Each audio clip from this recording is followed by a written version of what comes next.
আমি প্রথমেই আমাদের নেতা দেশনায়ক জনাব তারেক রহমানের পক্ষ থেকে এই যে আপনারা 6 দিন 7 দিন নিরলস পরিশ্রম করে ঝড় বৃষ্টি রোদ তাপমাত্রা বিভিন্ন প্রতিকূল অবস্থা মোকাবেলা করে এই যে আন্দোলনটিকে এই পর্যায়ে নিয়ে এসেছেন, সেটার জন্য উনি আপনাদেরকে ধন্যবাদ জানিয়েছেন, কৃতজ্ঞতা পোষণ করেছেন আমার মাধ্যমে। এর পাশাপাশি আমি ইশরাক হোসেন, আমি নিজেও আপনাদের কাছে চিরজীবন ঋণী থাকব, কারণ আপনারা যখন এই বর্তমান সরকার আমার অধিকার থেকে আমাকে বঞ্চিত করা শুরু করলো, আপনারা স্বপ্রণোদিত হয়ে ঢাকাবাসী একযোগে নেমে এসে আজকে দেখিয়ে দিয়েছেন যে ঢাকার ঝড় কতটুকু। প্রিয় নেতৃবৃন্দ, আমি আসার সময় আমাদের নেতৃবৃন্দের সাথে কথা বলে এসেছি, তাই কিছু দিক নির্দেশনামূলক বক্তব্য আপনাদের মাঝে রাখবো, আপনারা শুনবেন। প্রথমেই আজকে আপনারা জানেন যে হাইকোর্টে একটি ভুয়া রিট বলা যায়, সেই রিট দিয়ে আমাকে মেয়র পদে শপথ গ্রহণ করানোর থেকে বাধাগ্রস্ত করানোর একটা অপচেষ্টা করা হয়েছিল সরকারের পক্ষ থেকে।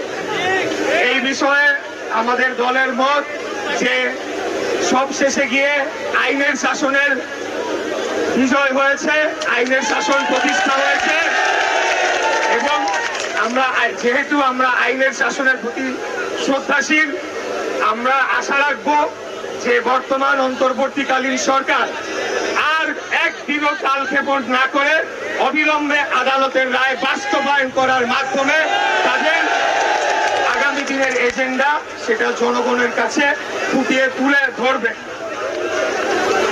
আমাদের নির্দেশনা এরকম যে আজকে যেহেতু আমরা রায়টি পেয়েছি, আমরা এটি নিয়ে কাজ চলছে। যদি আবারও টাল বাহানা করে এই সরকার, আবারও কালক্ষেপণ করে, তাহলে কালকে সকালেই আবার আমরা এখানে এসে ঘেরাও দিব। প্রিয় নেতৃবৃন্দ, দ্বিতীয় বিষয় হচ্ছে, আপনারা জানেন যে আমাদের এই কর্মসূচিগুলোর ফলে চরম জনভোগ সৃষ্টি হয় এবং জনগণ দুর্ভোগে পড়ে, রাস্তায় ঘন্টার পর ঘন্টা ট্রাফিকে তারা আটকিয়ে থাকে এবং নাগরিক বিভিন্ন সেবা থেকে তারা বঞ্চিত হয়। এই যে ঘটনাটি ঘটে, সেটার জন্য আমাদের নেতা এবং আমরা দুজনেই ঢাকার সাধারণ জনগণের কাছে আমরা আন্তরিকভাবে ক্ষমা প্রার্থনা করছি। পাশাপাশি এটাও বলে দিতে চাই যে শুরুতেই তো এটা আমাদের পরিকল্পনার অংশ ছিল না। বর্তমান সরকার তারা আমাদেরকে অধিকার বঞ্চিত করতে গিয়ে এমন পর্যায়ে নিয়ে যায় যখন আমরা বাধ্য হয়ে এই ধরনের কর্মসূচিতে আসার জন্য আমরা সিদ্ধান্ত নেই। এখন গতকাল আমি একটা কথা বলেছিলাম, যেটি হচ্ছে যে বর্তমান সরকারের ভেতরে যে 2 জন ছাত্র প্রতিনিধি রয়েছেন, যারা একটি নতুন রাজনৈতিক দলের সরাসরি সমর্থক এবং সংগঠক হিসেবেই কাজ করছেন, তাদের পদত্যাগ না হওয়া পর্যন্ত এই আন্দোলন শেষ হবে না, এই ঘোষণা আমি দিয়েছিলাম। আমি আমার সেই ঘোষণাকে পুনর্ব্যক্ত করতে চাই, তাদের পদত্যাগ না হওয়া পর্যন্ত এই আন্দোলন চলমান থাকবে। তবে আজকে হাইকোর্টের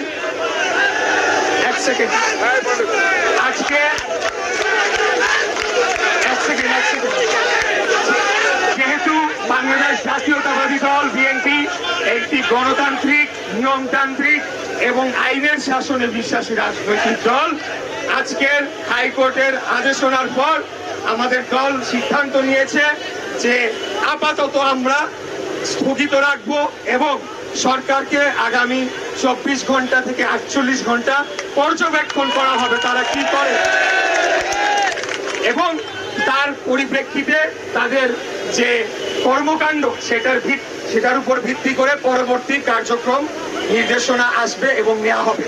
এখন এখানে একটা জিনিস স্পষ্ট বলতে চাই যে রায়ের বিষয় শপথের বিষয় আলাদা অংশ। আর এটা হয়ে যাওয়া মানে প্রথম যে দাবিটি করেছিলাম যে ছাত্র প্রতিনিধি সহ অন্যান্য প্রতিনিধিদের পদত্যাগ করতে হবে, সেটা কিন্তু পরিবর্তন হবে না। সেই দাবির জায়গায় থাকবে। হয়তোবা সরকারের সাথে আমাদের উচ্চ পর্যায় থেকে আলাপ আলোচনা করে এটিকে সমাধান করার চেষ্টা করবে। যদি না হয় তখন সেই অনুযায়ী ব্যবস্থা নেওয়া হবে আন্দোলন সংগ্রামে। প্রিয় ভাইরা, আজকে আমাদের যতটুকুই অর্জন হয়েছে, আমাদের যুদ্ধ কিন্তু শেষ হয়ে যায় না। আমরা ছোট ছোট ধাপে একটা একটা করে ধাপ পার হয়ে আমরা আমাদের চূড়ান্ত লক্ষ্যের দিকে অগ্রসর হচ্ছি। এবং এই কাজ করতে গিয়ে সম্পূর্ণ শতভাগ কৃতিত্ব যদি দিতে হয়, তাহলে আমাদের তৃণমূলের বিএনপি এবং সকল অঙ্গ সহযোগী সংগঠনের যারা নেতাকর্মীরা রয়েছেন তাদেরকেই সর্বোচ্চ কৃতিত্বটা দিতে হবে। তারা যে পরিমাণ কষ্ট করে এই আন্দোলনটিকে সংগঠিত করেছে, যেই আন্দোলনে ঢাকাবাসী স্বতঃস্ফূর্তভাবে তারা নেমে এসে যোগদান করে এই সরকারকে বাধ্য করেছে তাদের জায়গা থেকে সরে আসতে। তাই